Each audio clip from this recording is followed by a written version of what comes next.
Alright, so just want to preface this video with the fact that I have no idea what balance even means for a D&D encounter. So, CR numbers, completely ignore that. Pretty much just looking for stuff that is a blast for my players and for myself to run as a DM. Uh, Currently, I found this fun little, I guess, bundle of creatures done by the Fluffy Folio on Pinterest. They've also got a Patreon, which I'll put the link in the description of the video. It's this right here. I have not joined their Patreon yet, but definitely plan to whenever I get the chance. From what I've seen so far, they have a ton of really interesting stuff. I highly recommend checking them out. Their Pinterest has kind of an assortment of their stuff. I'm not certain if it's a group or one person, but they have really, really amazing artwork. And as far as I can tell, they focus more on lower leveled creatures and things like that. So, yeah. What I mainly wanted to focus on today is going to be what are called the Thumbstall Empire. From what I can tell, it is just these 5 tabs I have. We'll start with the Thumbstall Emissary. So they are all Fey, tiny humanoids. They all sit lawful good. And the thing I really enjoy about all of these little guys is though their stat block is really small, they have some very interesting points to them that I really enjoy. So, being as they're pretty tiny little guys, of course, low AC, low HP, basically no movement speed, got a strength of 2, dex of 7. But for all of them, they tend to have really high constitution, some pretty good wisdom, and some pretty high charisma. So, another interesting thing, they are immune to being both charmed and frightened, which is really interesting. Challenge rating 0. So the really interesting thing about these guys that I would like to sort of bring to light is the different opportunities they would have for really, really fun adventures that I feel like even higher leveled parties could get behind. Because, of course, them being so small and frail for the most part, they're not going to be something that would be, world ending or dealing with whatever big bad evil guy you might have. But I feel as though having them as sort of a center point of maybe a small side story or a little one shot could be really interesting, especially depending on what sort of creatures maybe is causing trouble for these little guys. And each one of them has a little bit of lore to it. I'm curious to see if whether or not the Patreon will actually have possibly the Thumbstall Queen that is mentioned. I did not see it on their Pinterest, so I've only got sort of the rank and file and whatnot to go over. But the little bit of lore for the emissary is committed, warm hearted, and usually heavily guarded. The emissaries of the Thumbstall Empire are a shining example for their kin. Due to their diplomatic nature, they are either in close proximity to the Queen or very far away to represent her interests and to thoroughly oversee important outposts. Although extremely vulnerable on its own, a Thumbstall emissary never shies away from a fight to bolster the morale of the Queen's troops with its encouraging presence. And it does, in fact, have a ability in relation to that, which is basically for friendly creatures within 30 feet of this little guy on a strength, con, or wisdom saving throw. They roll a d4 and add it to the roll, which is pretty strong for having just this little guy around. So, if you're doing a lower level adventure, maybe one of these little emissaries and, perhaps a group of outriders is with him and they request the aid of the party for, possibly some sort of dark entity causing trouble for part of their little empire.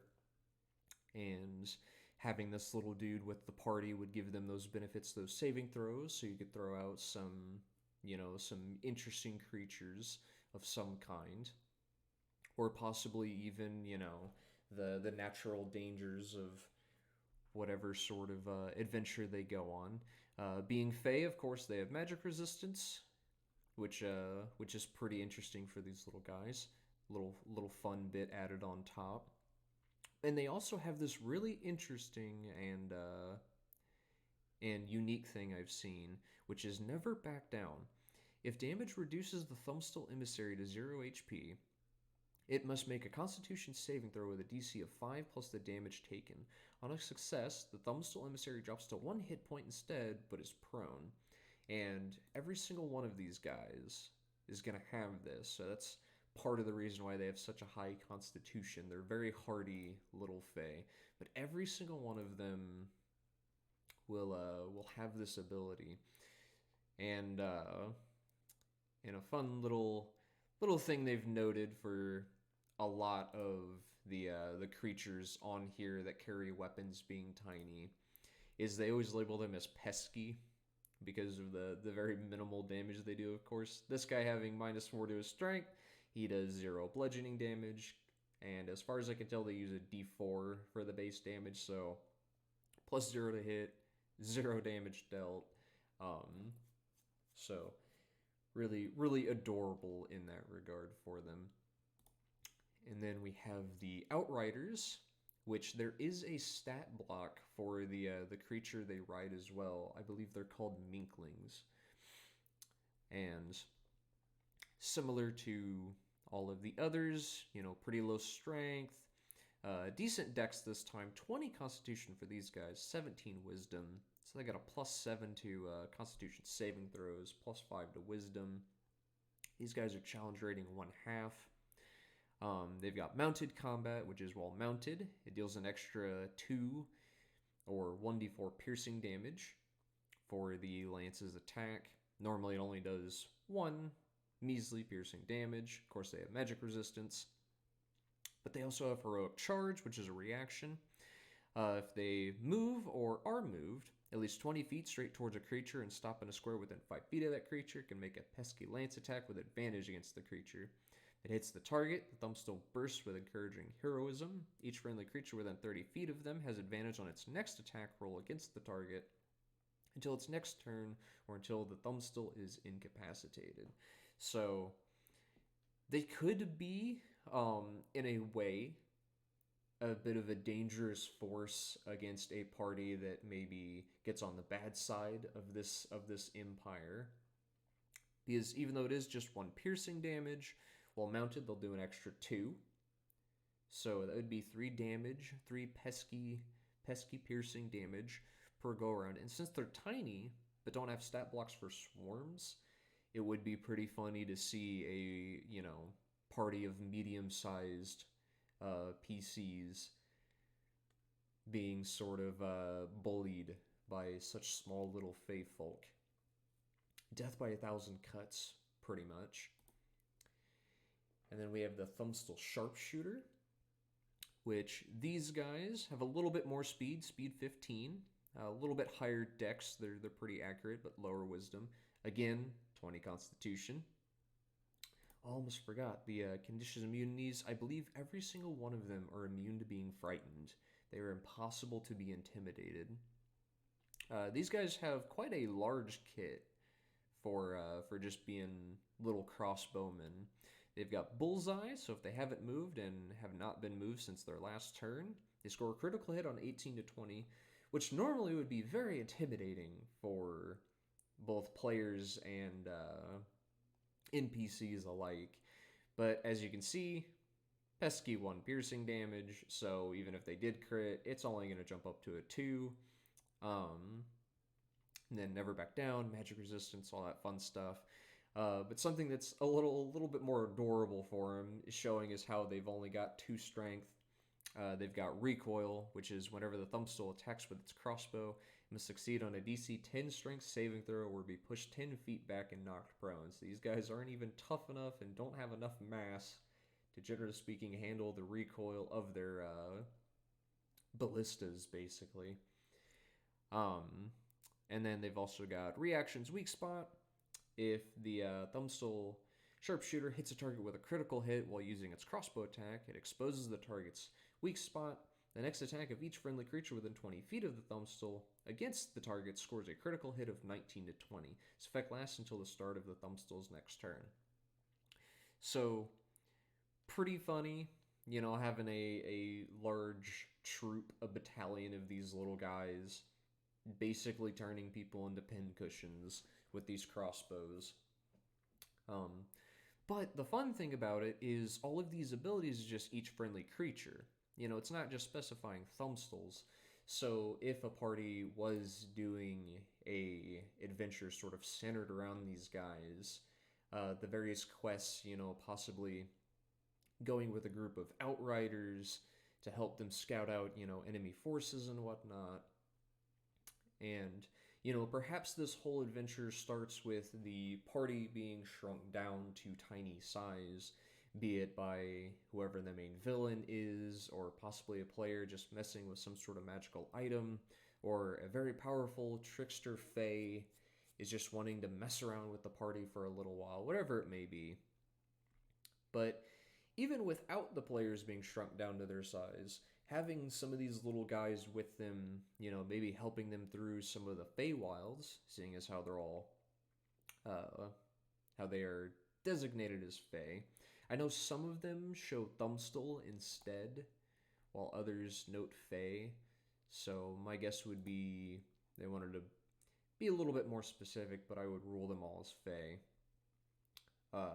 Could be pretty fun to mess around with. You got the fun little Thumbstall Knights. And for these guys, they got 3 strength, 10 dex, 20 con, 14 wisdom, challenge rating 1/8, magic resistance, never back down. Then I have their pesky sword, which does a d4 piercing damage, which is pretty crazy. They have the chance of doing up to 4 damage. And if they have a group of sharpshooters with them, sharpshooter crits, these little guys jump up to 2d4 piercing damage, has the maximum potential of 8 damage on the dice. So if you do end up having a party that thinks that they can just take on this little empire, they may be in for a little bit more than what they expected. And then they have a really cool reaction, which it recharges after a short or long rest, called Don't Give Up. If a friendly creature within 30 feet of the Thumbstall Knight is reduced to 0 hit points by damage, and the two of them can see each other, the Thumbstall Knight can utter an encouraging command by making a DC 15 Charisma check. On a success, the creature drops to 1 hit point instead, but is prone. So these little guys have a reactionary ability of, say one of the party members is struck by a critical hit that, deals a pretty hefty chunk of damage. There is potential that that player drops down to 1 instead and instead is knocked prone.